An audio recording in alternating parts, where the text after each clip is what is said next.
Welcome to the Crit House, everybody. I'm Jeff Larson, and we have again this week two very special reviewers on the Crit House, an international program. Sean Tucker is here, and I have been a fan of Sean's YouTube program for a long time. He is a photographer and a filmmaker, and also the author of a book titled The Meaning in the Making. And his very successful YouTube channel is an inspiration to photographers all across the world.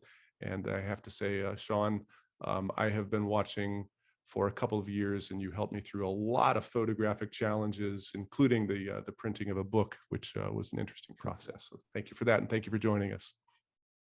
No worries. Thanks for having me. And Alex Kilbee, how's it?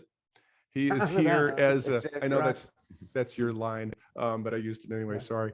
He's another YouTube star, and he has been a professional photographer for just about 30 years. Alex's channel is called The Photographic Eye, and it provides a lesson in learning how to speak visually through photography. So, Alex, thank you for joining us as well. It's my pleasure, Jeff. Thank you for having me. And our photographer today is Philip Borden. Philip, who is based in Boston. Philip, hi. Thanks for joining us as well. Hi, Jeff. Thanks for having me. So, Philip, we're going to take a look at your work, and we're going to talk about it as well. Maybe we can start off by having you tell us about a little bit about yourself, a little bit about your work, and then it would be helpful as well if we had a sense of like what kind of critique you're looking for. What are you looking to learn? Where are you trying to go with your work? And I'll do that in a very short period of time. Will do. Thanks, Jeff. So again, my name is Philip Borden, and I live in Harvard Square in Cambridge, Massachusetts.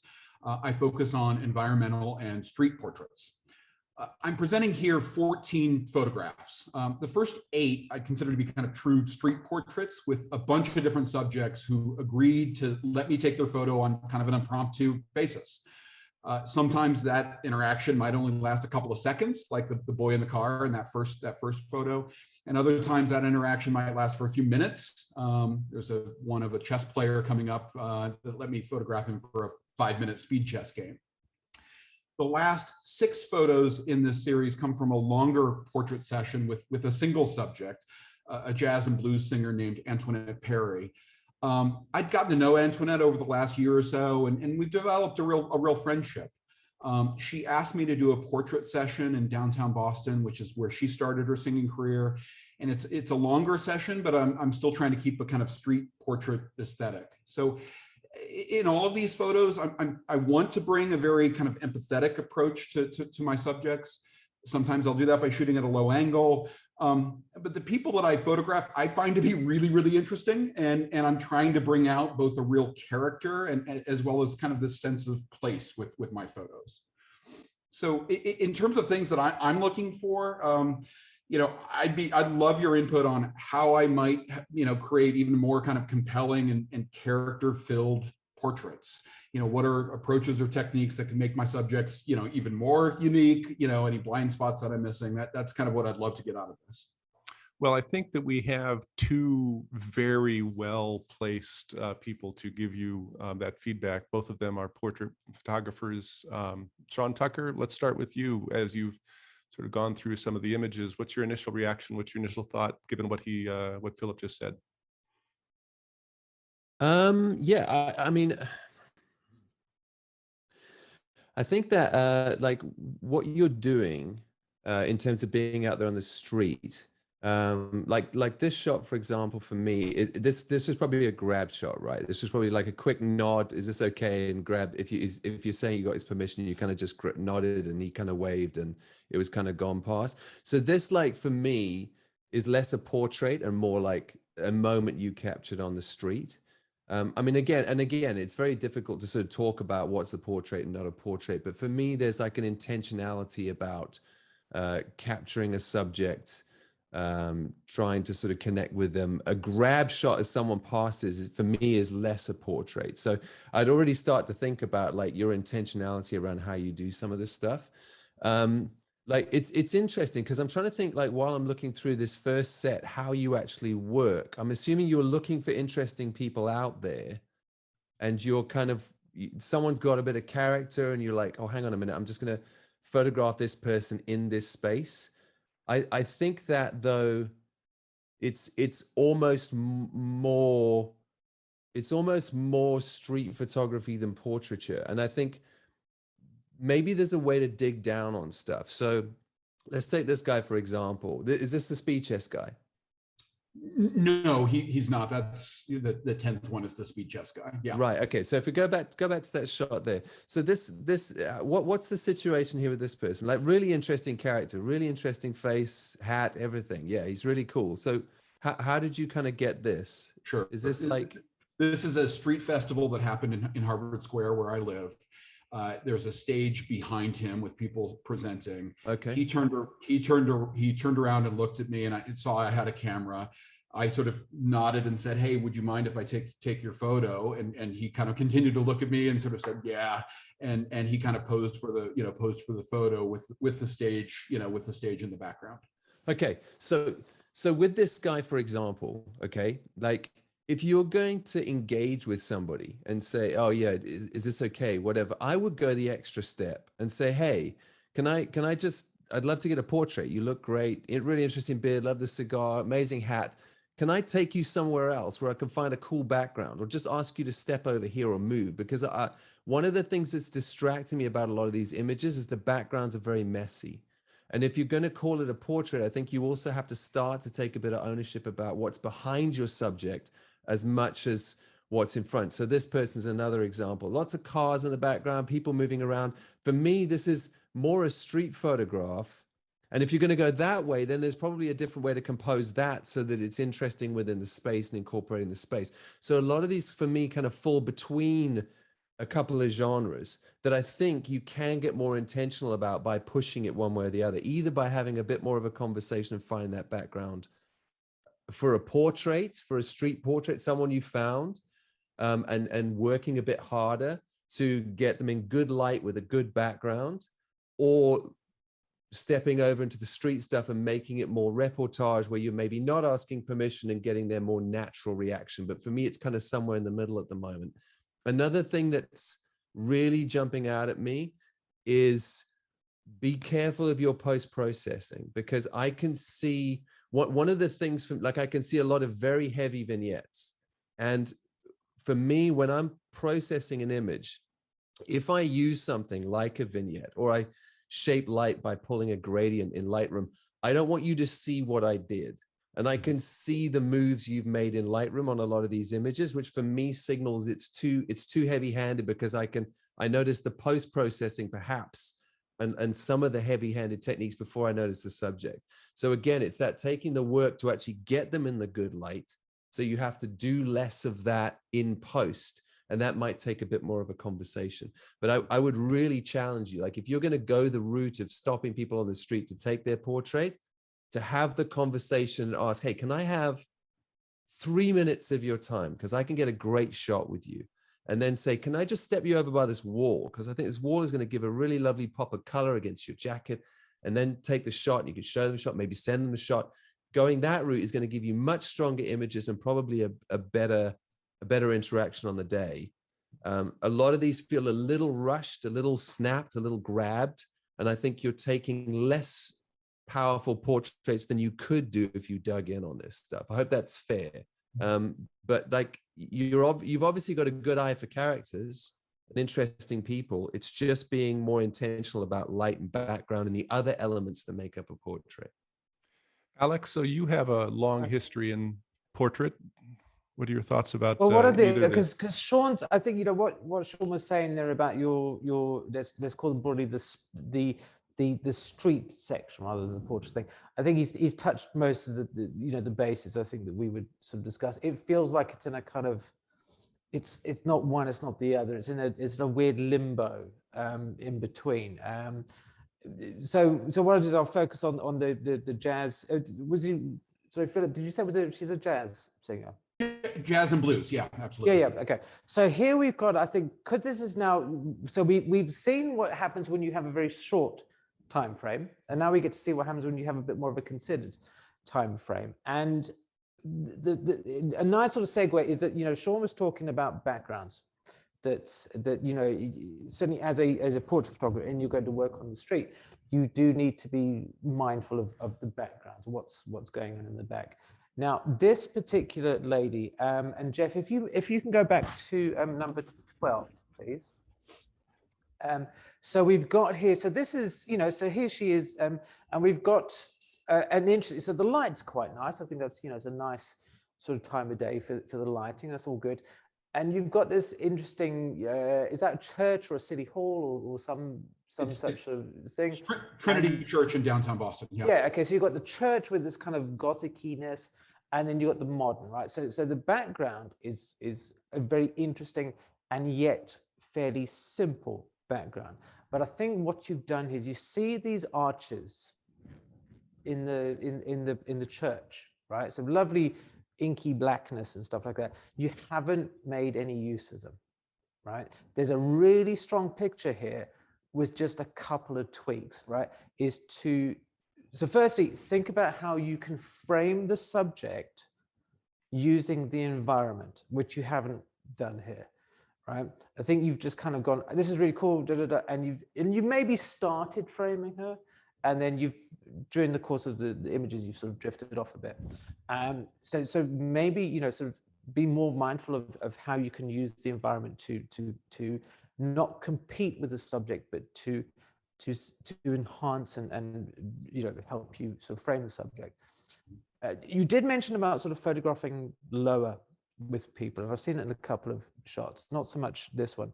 Is just one little kind of technical thing is try not to go too low, because what happens when you start doing that, you're going to see lots of, we don't want to see their boogers, right? So you need to kind of just be mindful of going too low, okay, with that. So so you see a nice kind of selection.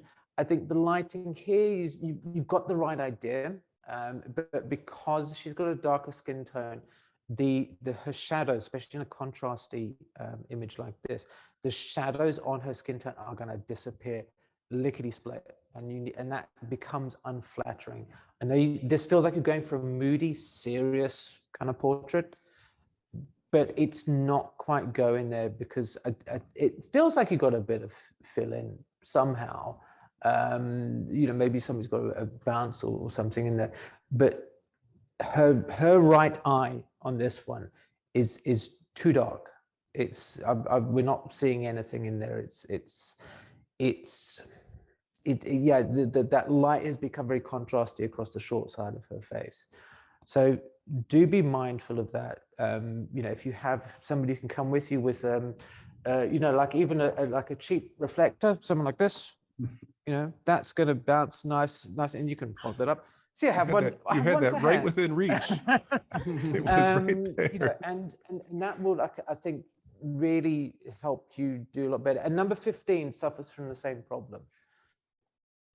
That it's less pronounced here because the light's hitting the broad side of her face. And there is quite a lot. And so in this case, the shadows can go dark because there's not a whole heap of information in there that we would like as a viewer. It just feels like, I think you've got the right idea. You're going in the right direction. But the big thing is that you've got a very interesting looking, could you go to number 11, please, Jeff, the one you're bouncing over? You've got a very interesting backdrop that you could have done a lot with. And I think if we were all together in this scenario, talking you through the session, or, having a discussion, that the possibilities for a far stronger image. This one I quite like, but I would just like a little bit more sort of separation, so a little bit shallower depth of field. Do you know this lady, like on a personal level? Yeah, absolutely. Yeah, no, we've become friends over the last year or so. Yeah. Okay, so obviously, in one regard that's nice because it takes some pressure off, but in another regard it throws a whole bunch of other pressures in there. But because you have the time, so next time that you are doing a session like this, be a little bit more considered with what it is that you're doing. So thinking like, okay, so I've got this great looking character. Again, Sean mentioned you've got this eye for characters. she's dressed instantly.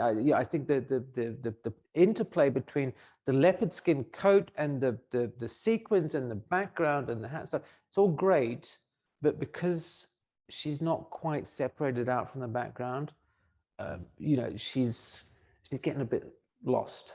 So Sean, you haven't talked much about the portrait work here. What's your thought about what you've seen and what Alex said?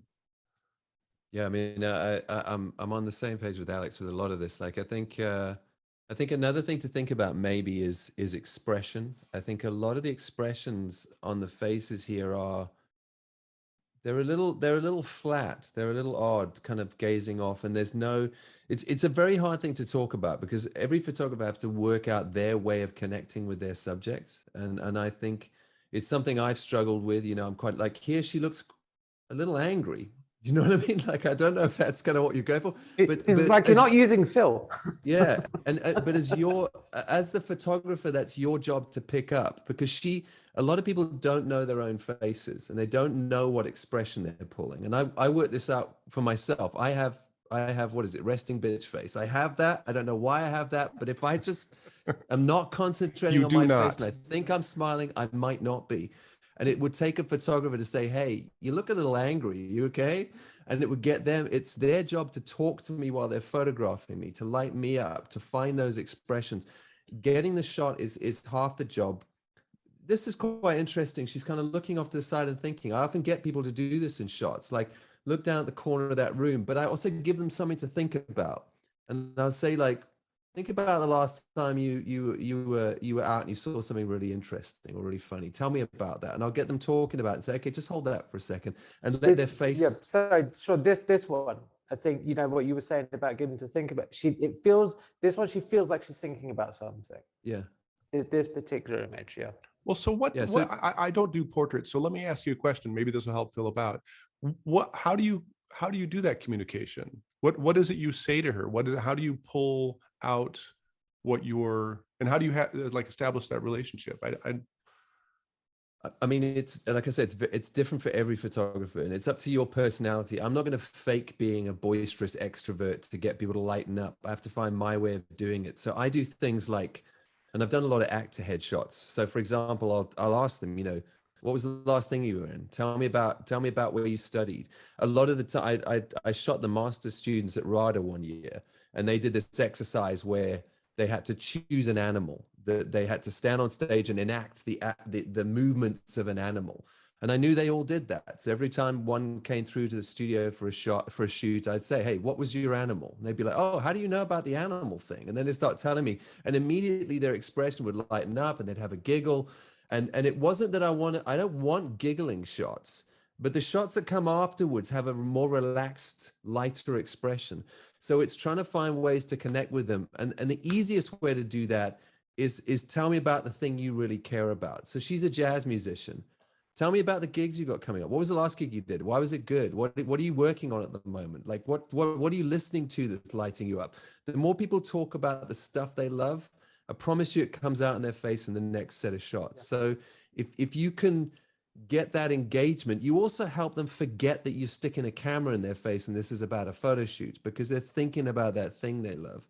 And I promise you it makes a massive difference. So absolutely. I think, you know, Sean's hit it on the head there. It's about treating the person in front of your lens with respect and connecting. I did a video on this just recently, that, you know, they are not there as a still life object. They are a living, breathing person, and they are more often than not anxious. It doesn't matter if they are a a model, or this lady, you know, or whatever. They all have a certain amount of anxiety, and you need to build some trust with them that you're going to do a good job, right? That you're not going to bugger them around, basically. And, you know, Sean said, obviously you can talk to people, and the best way to make people like you is to listen to them, right? Ask the story, you know. So you know this lady, right? So you got a bit of a history, but let's say you'd never met her before. You could say, oh, so you're jazz, so who's your favorite jazz? Oh, my father-in-law, he's into jazz. I was never really sort of jazz. And you see where the conversation goes.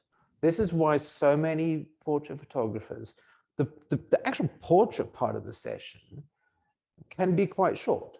It's, and obviously it depends on circumstances, but if I'm doing a session in the studio with somebody I'm photographing just for my own benefit, then I will probably, out of an hour session, spend 40 minutes talking to them, because that way you break down this anxiety, they learn to relax, and you get a feeling of what resonates with them, right?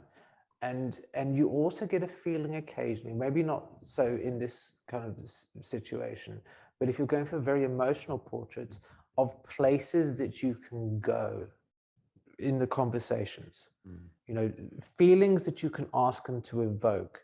I did a series of portraits for ladies who were breast cancer survivors, and often we talked eventually about the fear that they have, the real worry, and you ask them to explore those feelings without any sort of expectation from your side.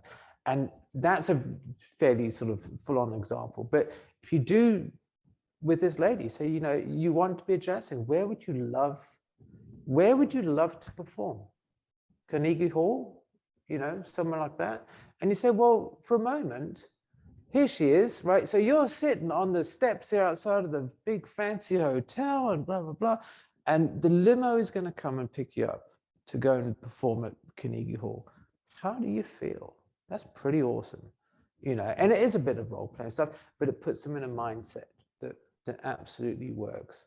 So Philip, let me turn it back to you, because you've heard a lot of comment about what,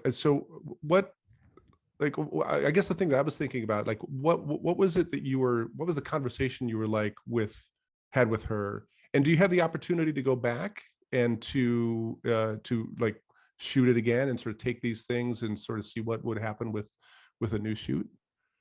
Yeah, so the conversation that we had on this particular day, which was November, kind of in the afternoon, was, I had asked her about, she selected this location. It's where she got her career start. She wanted to to do this location. We talked about, Mary J. Blige, which is the music she was listening to in her headphones when she came in. And we talked a bit about, our taste in music and how she got her career start. So we had some of that engagement, that happened early on. But I think the point that both Sean and Alex were making about doing it more in the moment of taking the photograph and getting more engagement in the expression with that, I think is great feedback and really helpful. I think that's where I've been doing photography for about 18-20 months or so now. So, for me, there's a lot of just focusing on. Sorry, Philip, are you that new to photography? So yeah, 20 months. Then I think so, because we haven't really we sort of go, this is wrong and that's wrong and stuff. I think what you've got here, certainly so with portraits of this lady, you've got a sound foundation here. Yeah. You've got. I think there's some basics that you could probably work on, but a lot of the stuff that we that certainly I've mentioned and Sean's mentioned, these are things that even photographers who've been 15, 20 years still struggle with. Yeah. So don't feel that you're kind of like maybe behind the curve on this kind of stuff, but it is just and it comes from, certainly with portraits, it comes from for a little bit more practice, because the more that you become fluent in your technical ability, and also with what you want to achieve from a session, right, then you can then start spending more time engaging with the subject. Yeah. So it's like all these kind of dominoes fall into place. Mm-hmm. And I think, yeah, you would definitely benefit. The technical thing we talked about, sort of fill in and stuff like that. It comes from experience and knowing when you need it. Yeah. I think there's some definitely sound things here, and Yeah, I would be interested to see sort of more of these environmental portraits. Great, thank you. And don't be afraid to come back a little bit with an environment. You can show quite a bit of environment in an environmental portrait. So yeah. So Sean Tucker, oh, go ahead, Sean. No, I was going to say for that short amount of time, you're well on your way. Like don't feel, yeah, I think you're going to be great. Like it's just going to take time. But like, I mean, if this was sort of 10 years down the line, I'd be like, oh, come on, you got to step it up. But as short time as it is, like you're doing a great job. The only other little things I'd say are, some of your composition and cropping is quite claustrophobic and tight for me. So you're very close to the edge of frames with things, tops of heads, feet at the bottom of frames. So just maybe taking a slight step back and giving yourself a bit more space. I'm not sure if that's happening in camera or you're doing it in post, but give it a little bit more breathing room. And the basic rule I give myself is, if you're photographing someone's head, take my frame, for example, just imagine you have a fist on the top of your head in the frame, and give that little bit of breathing space when you're taking that photograph. Not too close, not cropping off the top of the head slightly. Feet, don't crop off joints or anything like that in frames. Just give that little bit of breathing room, and then clean up some of those backgrounds, because some of them are, like, if we're talking about the portraits at the bottom now, say number 14 down there, like, I think because of all the bars and so much, and she's also got a very busy top, I think it's just starting to simplify those backgrounds down.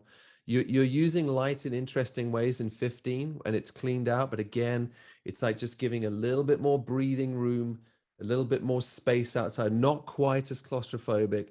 So it's just starting to take ownership of lighting, of background. And the other thing I wanted to ask, are you using any kind of skin smoothing in post? Because some of the it might be happening in camera. Some of the skin sometimes feels a little bit waxy. I'm not sure if it's something that's happening in something in post-processing you're doing. Maybe dialing clarity out or something. Like on the right side of the face here, it looks quite, it might be my screen, so don't take it too seriously. Left looks like it has a ton of detail, but right looks a little bit waxy. So just don't be afraid of detail. It's just kind of like, it's just kind of making sure, you're keeping people looking as they are. Again, if you're not doing anything, it's not your fault, but just I mean, little things like that. But otherwise it's just taking ownership of all those little things and trying to make it slightly better, push yourself and learning. I think one of the big things you're going to do over time as well is learn what light does and how to use it. And I can see there are moments here where you had a great idea and it would have just taken a bit of finessing. Do you shoot with artificial lights ever? I don't know. It's all natural. I would challenge you to buy yourself a little speed light, just something dirt cheap, and a little shoot through umbrella, or even like an LED constant light if you want. Like if flash is a little bit intimidating, just something you can turn on, and asking somebody in your house if they're happy to sit, and just put them in a chair and move the light around and see what it does on a face.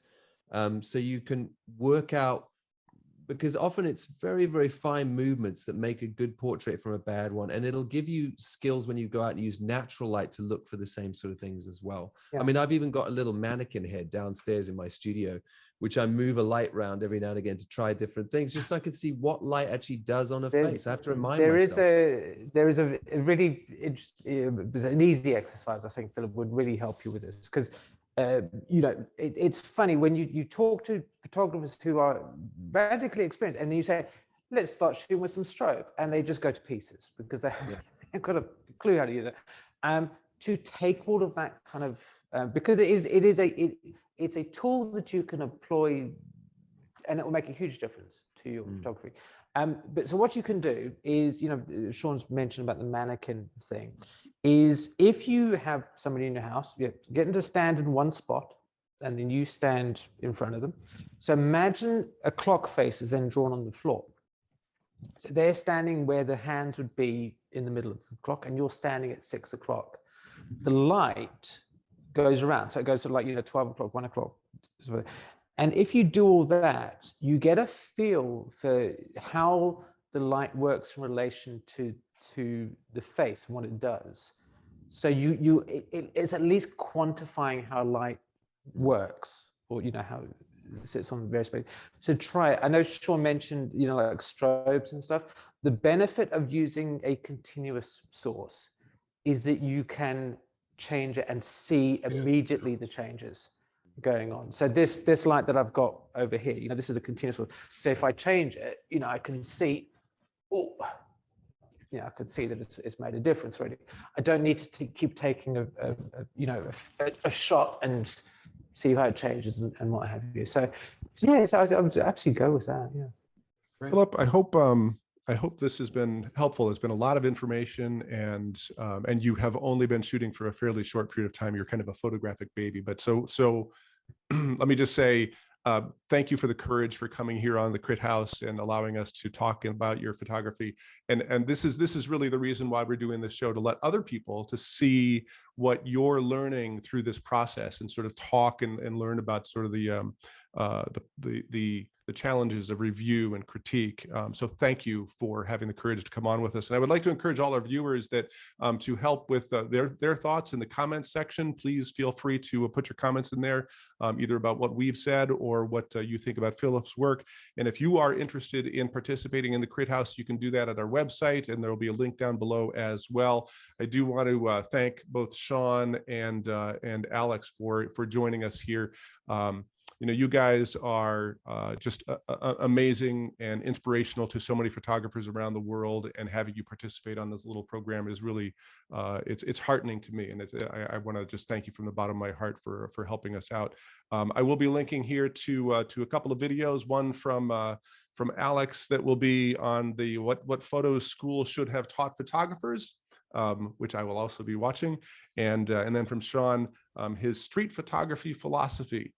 So thank you all for joining us here on the Crit House, and thanks for watching the Crit House.